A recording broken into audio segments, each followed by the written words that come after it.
Yes, hello. This is Martha Guptill at the Mid-Atlantic Nostalgia Show in Hunt Valley, Maryland, and I'm here with Johnny Crawford, an American actor, singer, and musician. And I certainly want to welcome you to the convention, Johnny. And I certainly want to certainly start off with your early life. You started with the Mouseketeers, and I do want to know is what was it like for you as a young child to be a Mouseketeer? Well, it was very exciting. I was thrilled to get to be at Walt Disney Studios during that time,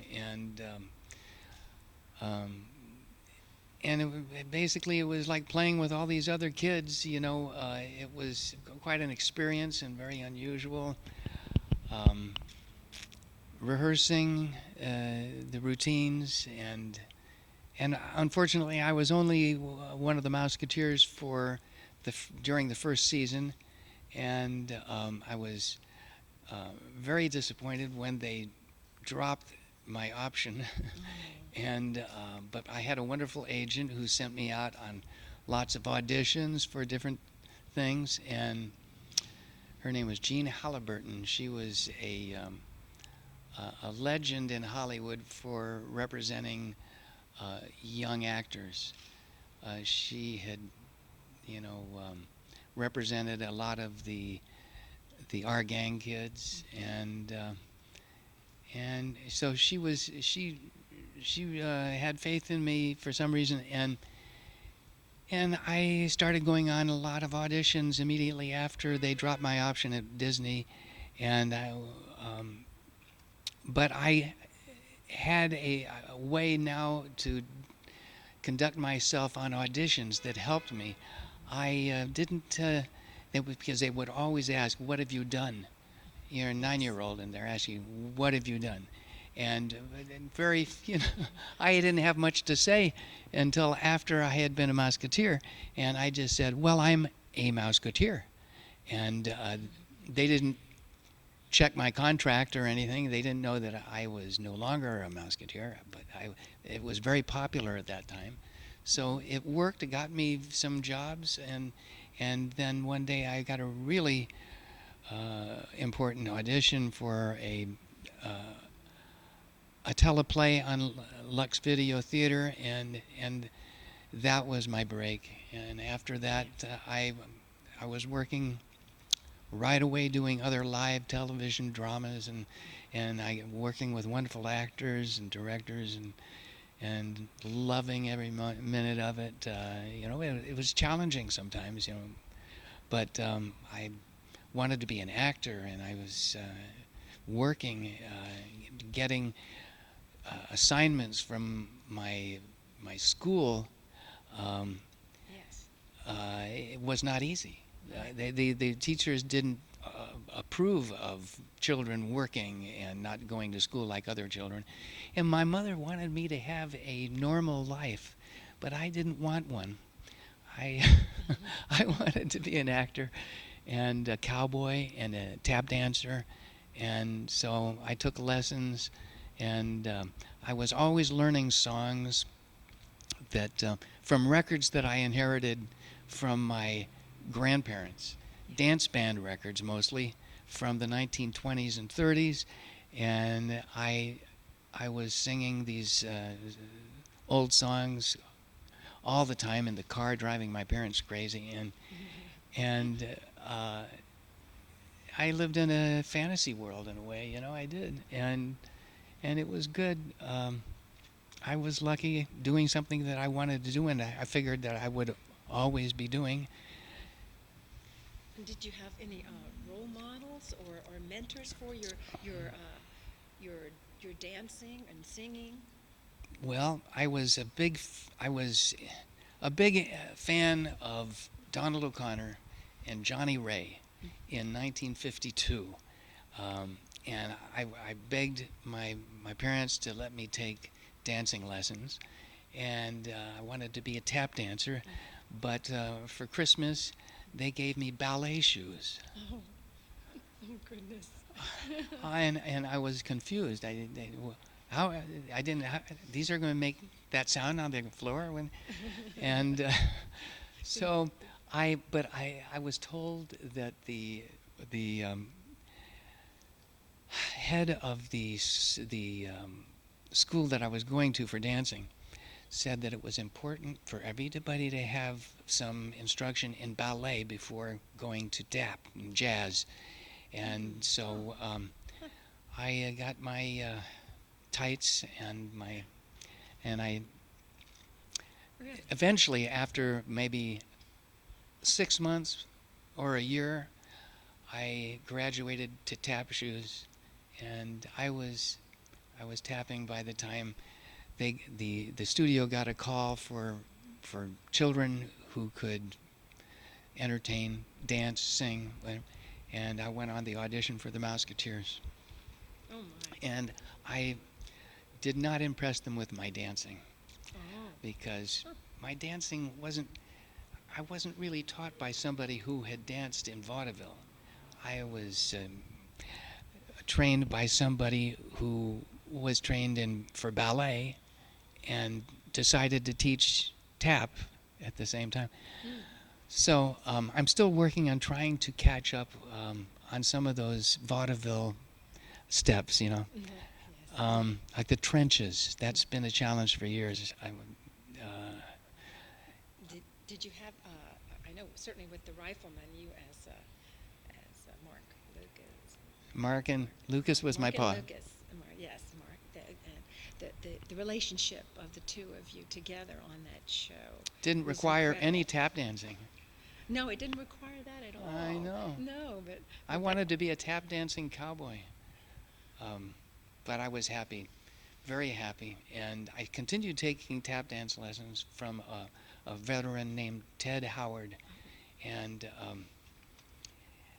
I took writing lessons from the cowboys that worked on the Rifleman, and I'd done some westerns already before that, episodic, uh, an episode of The Lone Ranger, Wild Bill Hickok, Have Gun Will Travel, um, and and I love doing westerns more than anything. Um, and so, did you have a mentor for your acting? well, my mother had studied acting, and she had really taken it very seriously. Um, and remember seeing her and my father doing theater work in Los Angeles when I was very little, and I was.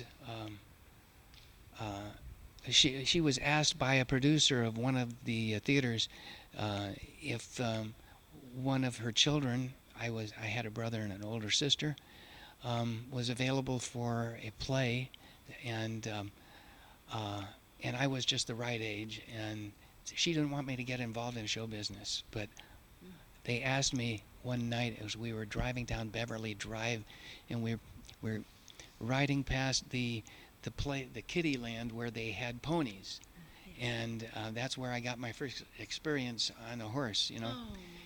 and and I remember as we were passing the uh,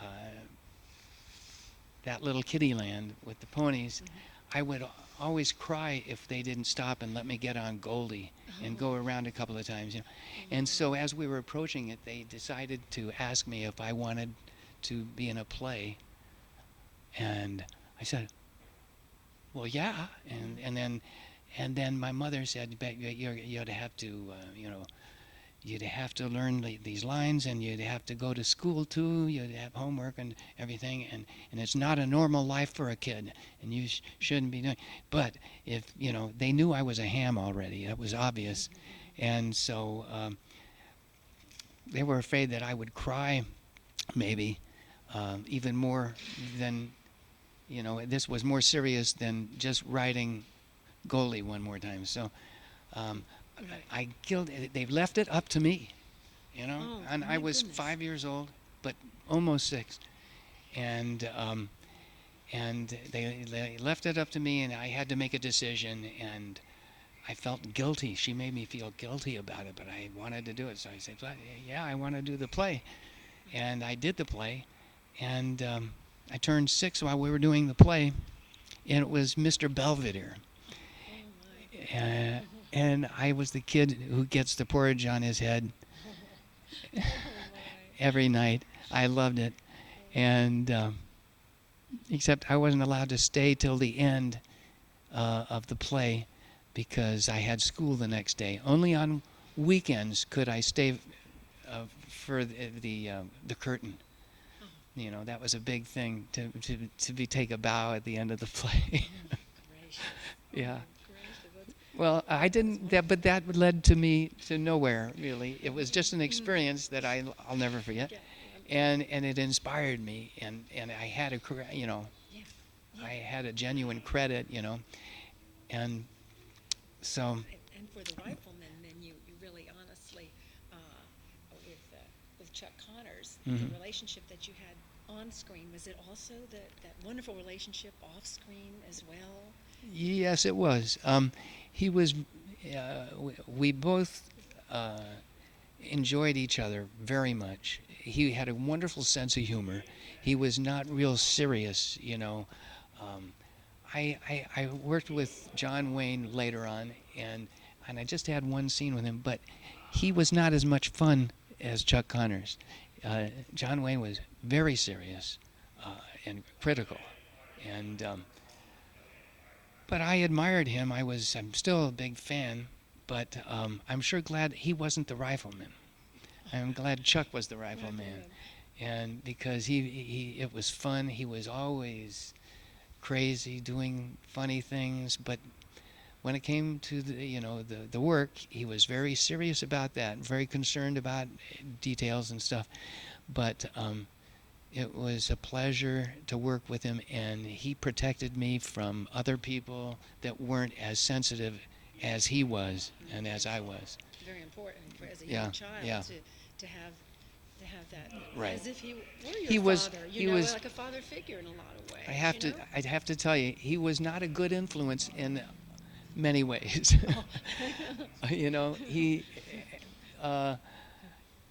He was great with Shakespeare and other colorful dialogue. Yes, I understand that. Yes. Now, I know you have a wonderful singing voice now. Oh, thank you. So, which I heard earlier today, and I thought I'm going to hear it again, but and more because you have a CD as well. This is a great place to sing. Actually, the acoustics here are terrific. Well, that's great. That's great. Well, that's even better. You want to hear an old song from 1931? Yes. And tell us what it is. Okay. Well, it's obvious. You'll know what it's called. This is a wonderful song that I first heard on a record by two pianists. I can't think of their names right now. I'm lucky I can think of my own name. You're doing very, very well. Okay. After a long day here. So here it is. Of all the people in this lonely old world, who are the loneliest three? The cop on the beat, the man in the moon, and me. Around the corner there's a party upstairs.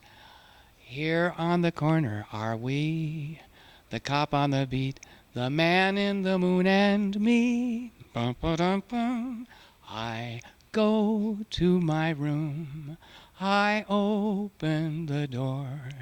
There's nothing but gloom. So I go back to the corner to hang around some more. I see the happy-looking people go by. They're so in love they can't see. The cop on the beat, the man in the moon, and me. Bravo. Bravo. A great song. Yes. So simple. Absolutely wonderful. Oh, yeah. Uh-huh. He really took it to a PhD level on what he knew Yeah. and what he was able to perform in his first. And I knew him back in the village in the Did you? 60s. Yeah. I met him one time. I was singing. I was Vince Giordano's vocalist in the 1980s, and for 2 years, and we did an event in Manhattan somewhere. It was a charity event or something, and he was there, and he did this incredible performance of he went with his ukulele from one song into another for like 45 minutes and never missed a beat, and you could tell he just loved doing it, and he touched on every great song that you could think of, from the Star Spangled Banner to some crazy things that you'd never think of. And the range of his voice was so Oh, incredible. yeah. I think of Tiptoe Through the Tulips, but he had a marvelous baritone range as well. Right. When I first met him, he was still on street corners for tips in the village, and Really? he was just one of the crowd. Everybody knew him, and he'd come in and we'd go to like the Garrick Theater or any of the Garrick music Theater. venues at the time, and he'd come in and just play the intermissions and the breaks, just for tips, and he was just wonderful. And just Yeah. talk to you for hours about music. Yeah. I could see you two. Oh, would we go, after the event, we were talking for a long time, and he was very nice. Yeah. Yeah, I know you as you were a And he appreciated the fact that I that you liked like the that. same period of music. Yeah. That you like, and you also as a young teen were quite a sensation, a recording sensation. For a little while, I had some hit records from Delphi Records, and I was very lucky. I had a wonderful producer who discovered Richie Valens, and several other very talented people, and they had me. I was still doing the Rifleman, so I was very busy during the day, but they would. Bob Keane was the producer, and he would get the arrangements done and recorded, and then I would come in the evening and lay down the vocal tracks, and it was very exciting to come to the studio and hear the arrangements. And Cindy's Birthday, I had done some records before Cindy's Birthday that didn't do that much.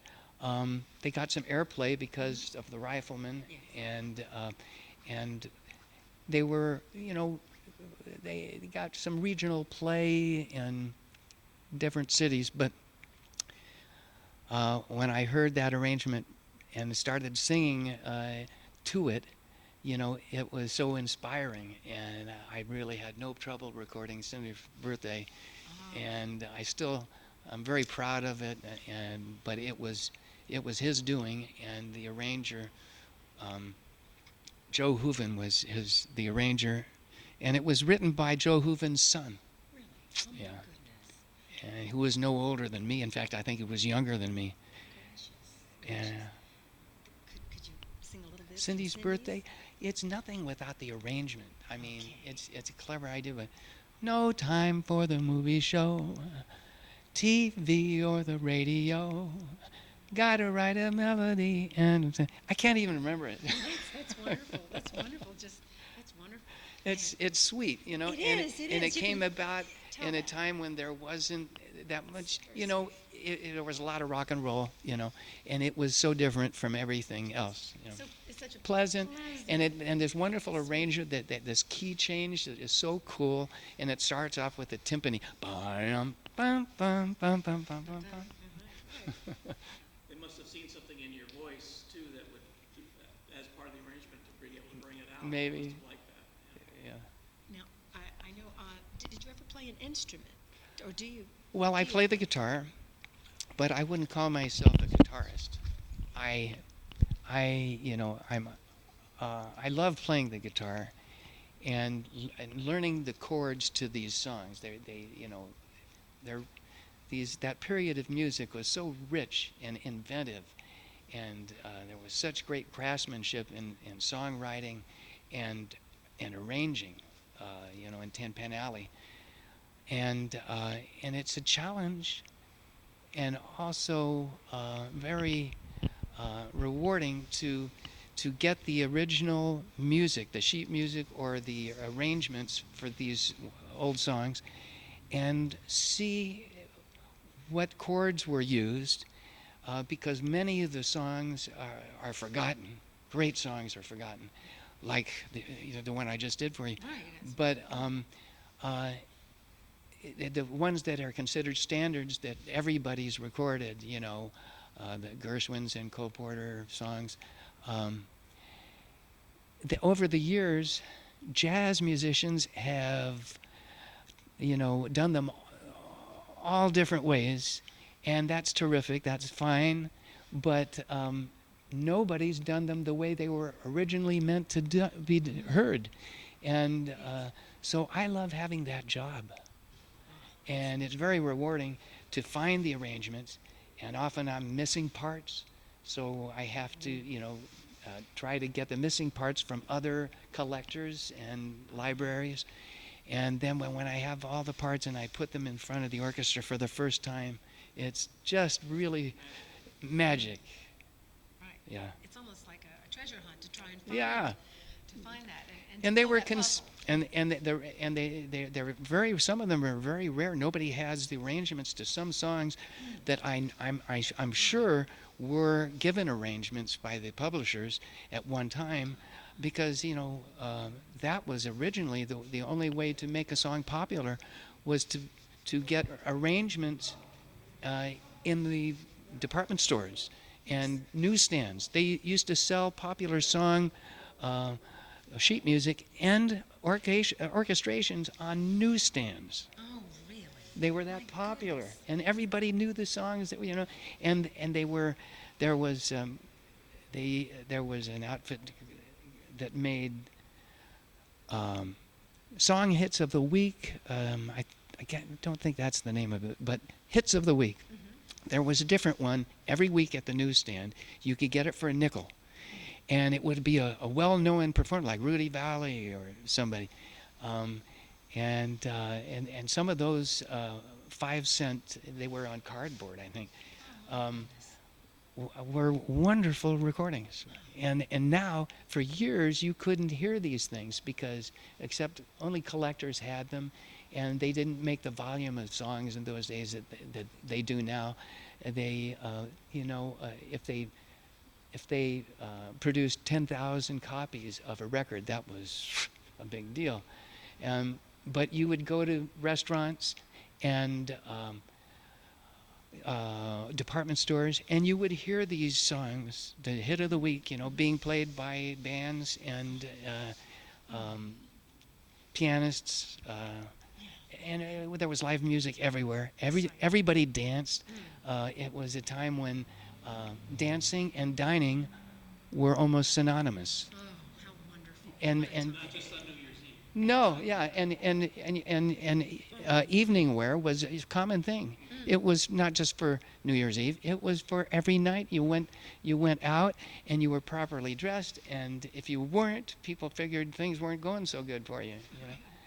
So it was like a special evening almost every night. In Yeah, a lot of ways. yeah. Now, Unless somebody cooked at home, if you had a cook or But yeah, even a small restaurant would have at least a pianist playing and an area for dancing. Because everybody wanted to dance, and you didn't have to be a dancer to get up on the dance floor. And today people think that you do, but in those days, not everybody did the foxtrot, because you didn't have to. You were fine on a dance floor, just swaying to the music and holding somebody that you were dancing with, And it was also a place of social, it was a social grace dancing, not fancy dancing, but conservative dancing.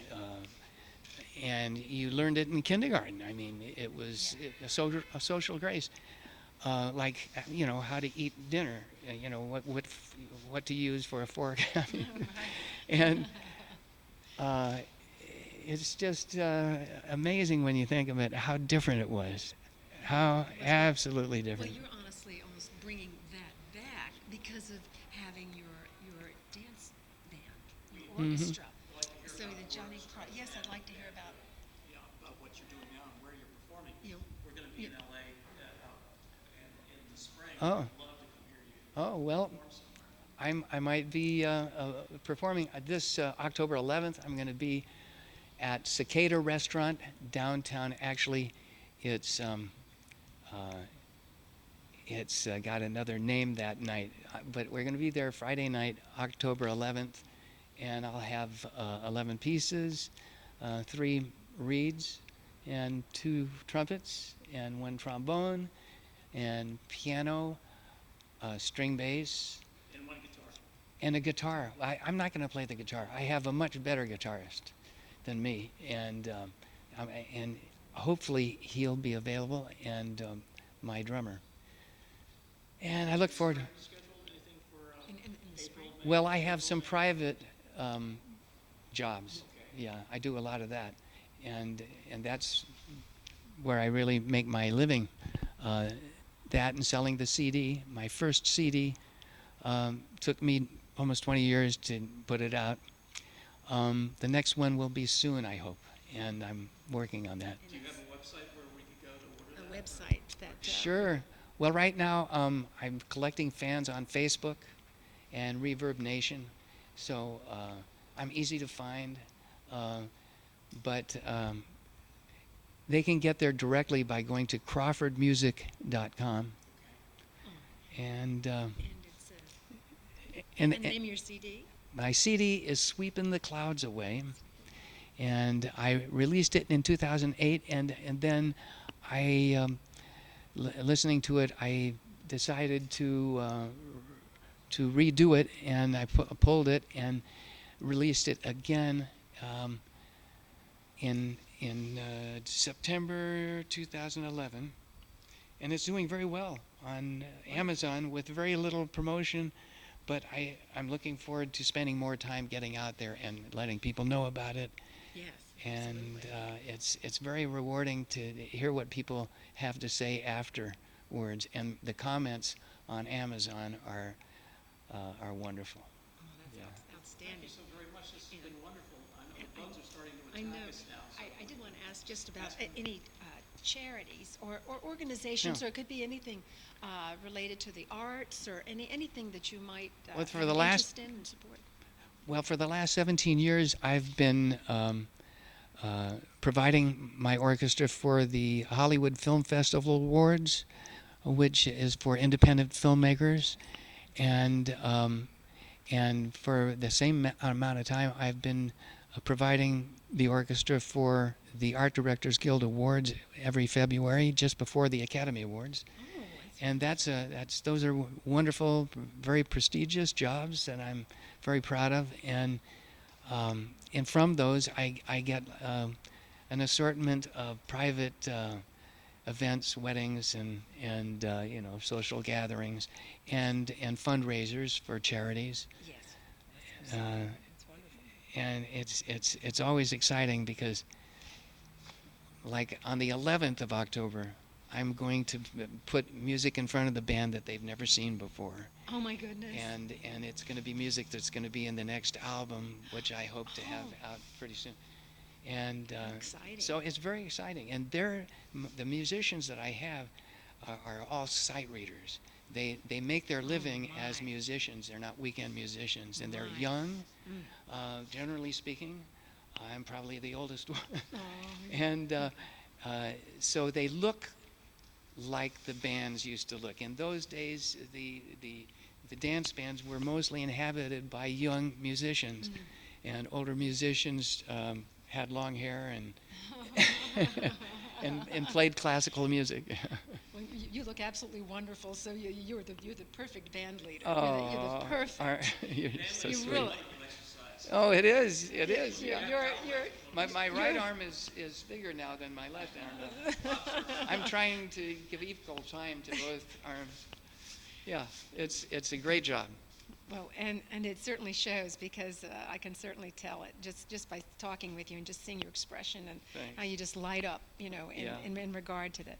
And also, what I love about it, and this wasn't planned, is that my character on The Rifleman, Mark McCain, was born in 1870, I beg your pardon. 1870, 1870, and I'm at the age I am now.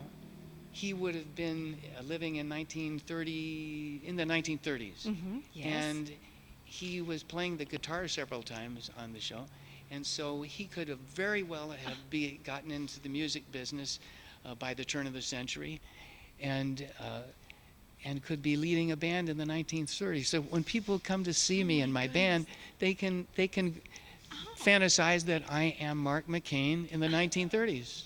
That's absolutely fascinating because it was meant to be. Yeah. You know what I mean? In more ways than Yeah, one. and people, come up with me and say, when I promote that, at an event, when we use that, Wow. people come in and say, "What a great idea! How did you think of that?" As if, As if you came up with it. yeah, it would just happen. It happened that way, Yeah. didn't it? It's Yes, just- yeah. it did. Okay.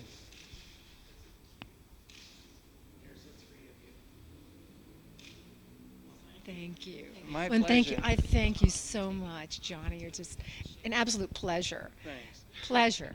Pleasure. I guess it